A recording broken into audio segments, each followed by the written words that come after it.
আসসালামু আলাইকুম রহমতুল্লাহ। ম্যাথ ম্যাজিকে আপনাদেরকে অনেক অনেক শুভেচ্ছা ও স্বাগতম। অঙ্ক সবচেয়ে সহজ। ম্যাথ ম্যাজিকের মাধ্যমে জানতে পারবেন কিভাবে শর্টকাট নিয়মে খুব সহজেই অঙ্কগুলো সমাধান করা যায়। তো চলুন কথা না বাড়িয়ে শুরু করা যাক। আজকে আমরা তৃতীয় শ্রেণীর গণিত পৃষ্ঠা নাম্বার 130, 131 এবং 132 পৃষ্ঠার অঙ্কগুলো সমাধান করব। তো চলুন শুরু করা যাক। 130 পৃষ্ঠার 1 নাম্বার, 1-1, একটি কলমের নিব পরিমাপ করতে কোন এককটি ব্যবহার সুবিধাজনক? ক কিলোমিটার, খ মিটার, গ সেন্টিমিটার, ঘ মিলিমিটার। আমাদের উত্তর হবে ঘ মিলিমিটার, কারণ কলমের নিব খুবই ক্ষুদ্র জিনিস এজন্য, এবং এটা মিলিমিটারে পরিমাপ করতে হয়। ঘ মিলিমিটার। 2 নাম্বার, পেন্সিলের দৈর্ঘ্য পরিমাপ করতে সাধারণত কোন একক ব্যবহার করা হয়? পেন্সিলের দৈর্ঘ্য পরিমাপ করতে সাধারণত সেন্টিমিটার ব্যবহার করা হয়। তাহলে আমাদের উত্তর 2-এর খ সেন্টিমিটার। সেন্টিমিটার। 3 নাম্বার, স্কেল ব্যবহার না করে নিচের পেন্সিলটির আনুমানিক দৈর্ঘ্য কত হবে? ক 5 সেন্টিমিটার, খ 15 সেমি, গ 50 সেমি, ঘ 1 মিটার। তাহলে সবচেয়ে যেটা ছোট সেটাই হবে। সবচেয়ে ছোট কোনটা? 5 সেমি। তাহলে উত্তর 3-এর ক 5 সেন্টিমিটার। এরপর 4 নাম্বার, নিচের কোনটি সঠিক? 1 কিলোগ্রাম সমান, আমরা জানি 1 কিলোগ্রাম সমান 1000 গ্রাম। তাহলে 1 কিলোগ্রাম সমান 1000 গ্রাম কোথায় আছে? গ 4-এর গ 1 কিলোগ্রাম সমান 1000 গ্রাম। 5 নাম্বার, 3 কেজি 220 গ্রাম ওজন পরিমাপের জন্য নিচের কোন আদর্শ বাটখারাগুলো লাগবে? ক 1 কেজি যোগ 2 কেজি যোগ 200 গ্রাম যোগ 20 গ্রাম।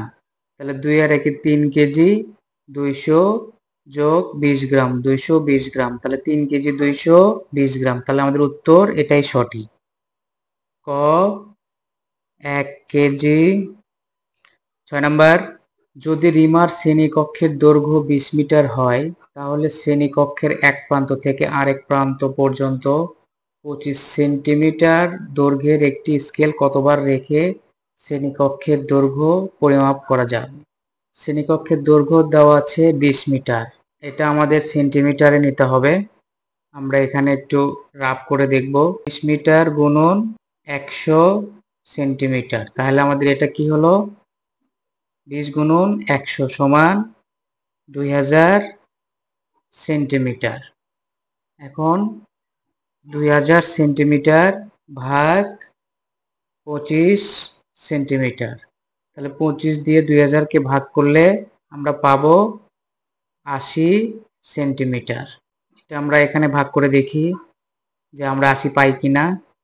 ভাগ 2000, 25 দিয়ে 20-কে ভাগ করা যায় না, এই জন্য আমরা 3 সংখ্যা নেব। 25, 8 25 200, 8 25 200, 0 25 দিয়ে 0-কে ভাগ করার জন্য, এই জন্য 0 এখানে বসবে, 0 কাটা। কত পাইছি? 80। 80। তাহলে আমাদের 80 কোথায় আছে? খ 6-এর খ। উত্তর খ 80 বার। 7 নাম্বার, এটা রাফ বোঝার জন্য। ঘড়িতে 6টা বাজতে আর কত মিনিট বাকি আছে? আমরা ঘড়িটা আগে এঁকে নেব, এঁকে নিয়ে তারপরে আমরা এটা বের করব। তো এখানে এই ঘড়িতে 5টা 5 বাজে, 6টা বাজতে আর কত মিনিট বাকি আছে? তো আমরা যদি এইভাবে 5 5 করে গুনি তাহলে আমাদের 55 মিনিট হবে। তো এটা আমাদের কিভাবে হলো আমরা এখন অঙ্কে সেটা করে দেখব। 6টা হলো 5টা 5 বা 6টা 60, 6টা 5। তো এটা কিভাবে হলো? এখানে 6টা, এখানে 6টা 60 মিনিট, এখানে 5টা 5, এখানে 6টা 5। তার মানে হলো আমরা 6টার পরে 60 মিনিট নিয়েছি। 60 মিনিটে আমাদের 1 ঘন্টা, সে 1 ঘন্টা আমরা এই 5-এর সাথে যোগ করেছি, এই জন্য আমাদের এখানে 6 ঘন্টা হয়েছে। আমরা এখন এটা বিয়োগ করব। 5 আছে কত হলে 10 হবে। 5 হতে থাকে 1, 1 আছে কত হলে 6 হবে 5, 6 থেকে 6 বিয়োগ করলে 0। তাহলে আমাদের কত মিনিট? 55 মিনিট। তাহলে 55 মিনিট আমাদের কয় আছে? 7 ঘ 55 মিনিট। এটা জাস্ট আমাদের বোঝার জন্য রাফ। এরপরে 8 নাম্বার, নিপার বাড়ি থেকে তার দাদার বাড়ির দূরত্ব 3 কিলোমিটার। যদি নিপা প্রতি 10 মিনিটে 500 মিটার হাঁটে তাহলে তার দাদার বাড়িতে পৌঁছাতে কত সময় লাগবে? 10 মিনিটে হাঁটে 500 মিটার, তাহলে 1 মিনিটে হাঁটে 10 দিয়ে 500কে আমরা ভাগ করব। 10 দিয়ে 500কে ভাগ করলে কত হবে? 50। 10 5-এ 50, 0 দিয়ে ভাগ করা যায় না, এই জন্য 0 এখানে। 50, তাহলে প্রতি মিনিটে হাঁটে 50 মিটার। 3 কিলোমিটার 1000 মিটার সমান 3000 মিটার। 3000 ভাগ 50, 3000কে 50 দ্বারা ভাগ করব। 50 ভাগ 3000, 6 50 300, 0 0, 60 মিনিট। তাহলে আমাদের উত্তর হবে 60 মিনিট। 8 গ। 9 নম্বর, দুপুর 12টা 30 মিনিটে বা 12:30টায় বৃষ্টি শুরু হয়েছিল এবং 2 ঘন্টা 45 মিনিট বৃষ্টি হয়েছিল। কখন বৃষ্টি থেমেছিল? আমরা এটা কোনো জায়গায় রাফ করে দেখব। বৃষ্টি শুরু হয়েছিল 12টা 30 মিনিটে, বৃষ্টি হয়েছিল 2 ঘন্টা 45 মিনিট। তাহলে আমরা যোগ করব 5, 4 আর 3 7, 2 আর 2 4, 1 1। তাহলে কত হলো? 14টা 75 মিনিট। তাহলে ঘন্টার কাঁটা কয়বার 12কে প্রদক্ষিণ করে? 12 ঘন্টা কয়বার হয় একদিনে? 2 বার। এই জন্য 14 থেকে 12 একবার বিয়োগ করলে কয় ঘন্টা হবে? 12 আছে কত হলে 14 হবে 2, তাহলে 2 ঘন্টা। 2 ঘন্টা আর 75 মিনিট। 75 মিনিট 60 মিনিটে 1 ঘন্টা। তাহলে 75 বিয়োগ 60, 5 6 আছে কত হলে 7 হবে 1, তাহলে 15 মিনিট। আর এই যে 60 বাদ দিলাম, এই 60 এখন 2 ঘন্টার সাথে যোগ করব, তাহলে কয় ঘন্টা হবে? 2 যোগ 1, 3 ঘন্টা। 3 ঘন্টা 15 মিনিট। তাহলে আমাদের উত্তর হবে 3 ঘন্টা 15 মিনিট। 9 ক, 3টা 15-তে। 9 ক, 3টা 15 মিনিটে। 10 নম্বর, একদিনে একটি ঘড়ির মিনিটের কাঁটা সম্পূর্ণভাবে কতবার ঘোরে? একদিন সমান 24 ঘন্টা। একদিন 60 মিনিট সমান 1 ঘন্টা। তাহলে 60 দিয়ে 24কে গুণন করলে কত হবে? 1440। 10 ঘ। এরপর আমরা 2 নম্বরের খালি ঘর পূরণ করি, অঙ্কগুলো করব।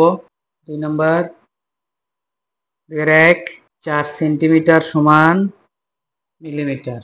4 সেন্টিমিটার সমান কত মিলিমিটার? আমরা জানি 10 মিলিমিটার সমান 1 সেন্টিমিটার। তাহলে 4 গুণন 10 মিলিমিটার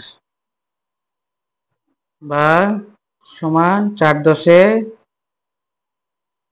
40 মিলিমিটার। 2 নম্বর, 5 কিলোগ্রাম সমান কত গ্রাম?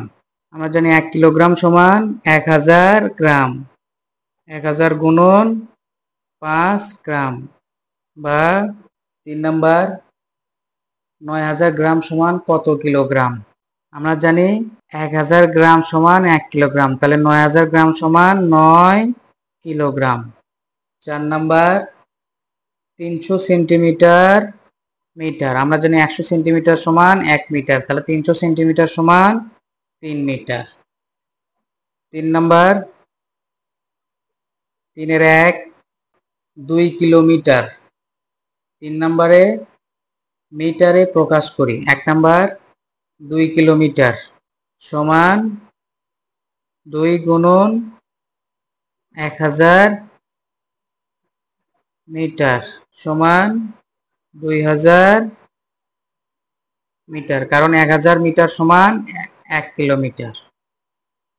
2 নাম্বার 5 কিলোমিটার 320 মিটার সমান 5 গুণন 1000 যোগ 320 মিটার সমান 5300, 5 একে 5, 5320 মিটার।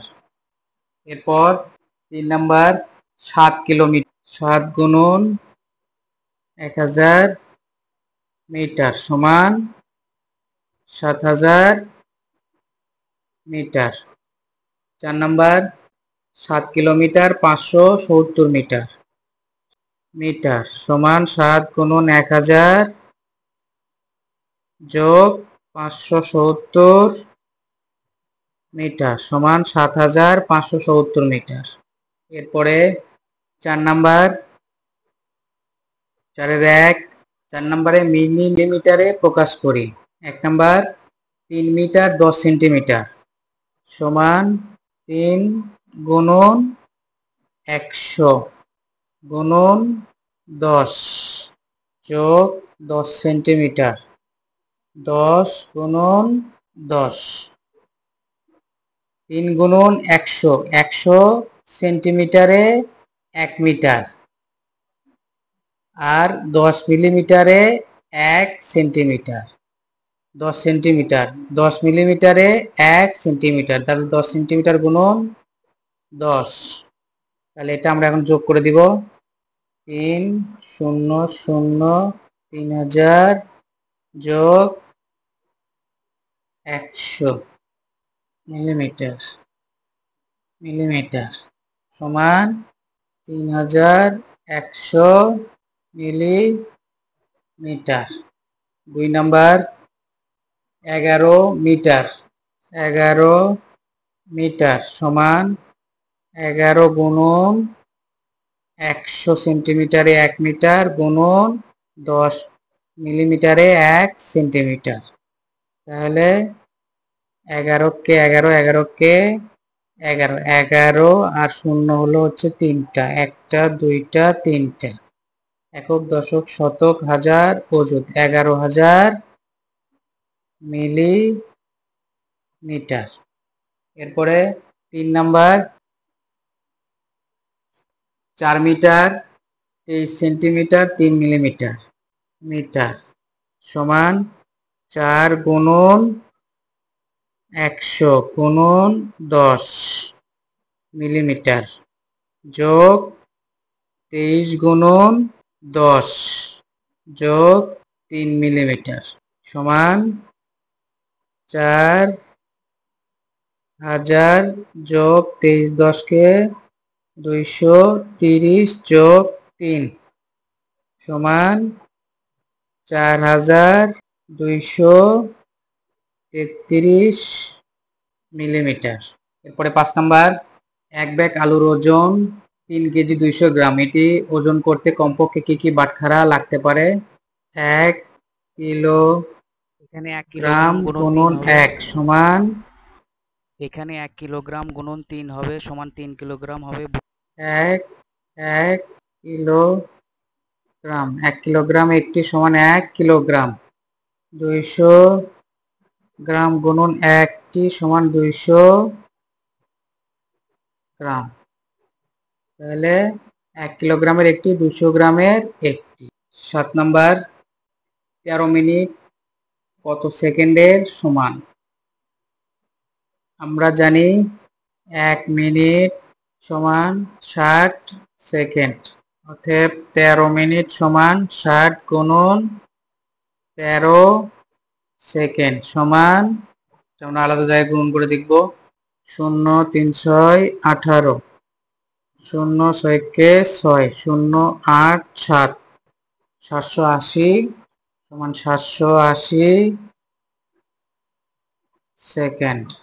8 নাম্বার, মিজান প্রতিদিন সকালে 1 ঘন্টা 30 মিনিট ও বিকেলে 2 ঘন্টা 10 মিনিট হাঁটে। সে প্রতিদিন কত সময় হাঁটে? মিজান সকালে হাঁটে সমান 1 ঘন্টা 30 মিনিট। মিজান বিকালে হাঁটে সমান 2 ঘন্টা 10 মিনিট। অতএব সে মোট হাঁটে সমান, যোগ হবে 0, 3 আর 1 4, 2 আর 1 3, 3 ঘন্টা 40 মিনিট। 9 নাম্বার, রফিক 10টা 20-এ বন্ধুর বাসায় গিয়েছিল এবং 12টা 50-এ ফিরে এসেছিল। সে কতক্ষণ বাড়ির বাইরে ছিল? রফিক বাসায় ফিরে এসেছে সমান 12টা 50 মিনিটে। রফিক বন্ধুর বাসায় গিয়েছিল সমান 10টা 20 মিনিটে। বিয়োগ হবে, অতএব সে বাড়ির বাইরে ছিল সমান, ঠিক আছে, কত হলে 5 হবে? 3, 2 থেকে 0 বিয়োগ করলে 2, 1 থেকে 1 বিয়োগ করলে 0, এত মিনিট। অতএব সে বাড়ির বাইরে ছিল 2 ঘন্টা 30 মিনিট। এরপরে আমরা 10 নাম্বার করব। 10 নাম্বার, বিদ্যালয় থেকে বাড়ি যেতে কাব্যর 35 মিনিট সময় লাগে। যদি সে 4:55 মিনিটে বাড়ি পৌঁছায় তবে কোন সময় সে তার বিদ্যালয় ত্যাগ করে? বিদ্যালয় থেকে বাড়ি পৌঁছায় সমান 4:55 মিনিটে। বিদ্যালয় থেকে বাড়ি যেতে সময় লাগে সমান 35, বিয়োগ চিহ্ন দিব। 5 থেকে 5 বিয়োগ করলে 0, 5 থেকে 3 বিয়োগ করলে 2, 4 থেকে 0 বিয়োগ করলে 4। অতএব কাব্য বিদ্যালয় ত্যাগ করে সমান 4:20 মিনিটে। এরপর 11 নাম্বার, সকাল 11টায় বৃষ্টি শুরু হয়ে দুপুর 12:30টায় থেমেছিল। কতক্ষণ বৃষ্টি হয়েছিল? বৃষ্টি থেমেছিল সমান 12টা 30 মিনিটে। বৃষ্টি শুরু হয়েছিল সমান 11টা 00 মিনিটে। বিয়োগ চিহ্ন দিব। 0 থেকে 0 বিয়োগ করলে 0, 3 থেকে 0 বিয়োগ করলে 3, 1 আছে কত হলে 2 হবে? 2 হবে 1, 1 থেকে 1 বিয়োগ করলে 0। অতএব বৃষ্টি হয়েছিল সমান 1 ঘন্টা 30 মিনিট। সকাল 11টায় বৃষ্টি শুরু হয়েছিল, বৃষ্টি থেমেছিল সকাল 12টা 30 মিনিট। অতএব বৃষ্টি হয়েছিল 1 ঘন্টা 30 মিনিট। তো এইভাবে খুব সহজেই আমরা অঙ্কগুলো সমাধান করে ফেলবো। যদি ম্যাথমেটিকের অঙ্কের কৌশলগুলো আপনাদের কাছে খুব সহজ মনে হয় তাহলে ভিডিওটিতে অবশ্যই লাইক দিবেন আর ম্যাথমেটিককে সাবস্ক্রাইব করে বেল আইকনে ট্যাপ দিয়ে রাখবেন যেন সবার আগে ভিডিওটি আপনাদের কাছে পৌঁছে যায়। যদি কোনো মতামত থাকে তাহলে অবশ্যই কমেন্টসে জানাবেন আর শেয়ার করে অপরকে দেখার সুযোগ করে দিবেন। পরবর্তী ভিডিওর আগ পর্যন্ত সবাই ভালো থাকবেন, সুস্থ থাকবেন সেই প্রত্যাশায় আজকের মতো এখানেই শেষ করছি। আসসালামু আলাইকুম ওয়া রাহমাতুল্লাহ।